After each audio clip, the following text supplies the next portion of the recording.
దూత media, power of news.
చెప్పినారు sir.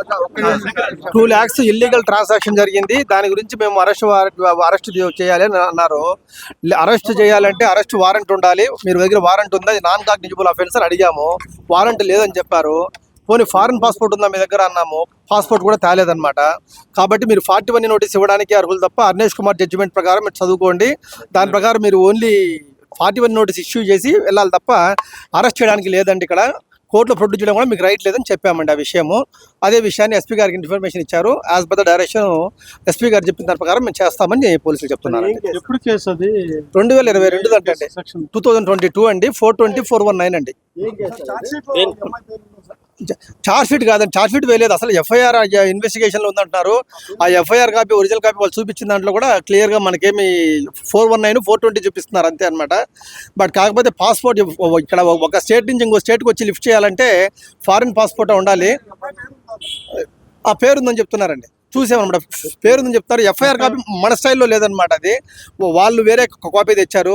ఏదో హైకోర్టు డైరెక్షన్ అది ఇది అన్నారనమాట. అది బెయిల్ పిటిషన్ డిస్మిస్ అయ్యింది. దానికి దీనికి సంబంధం లేదని ఆల్రెడీ సీఏ గారు చెప్పారు. సీఏ గారు కూడా అదే స్ట్రిక్ట్గా వాళ్ళకి చెప్తున్నారనమాట.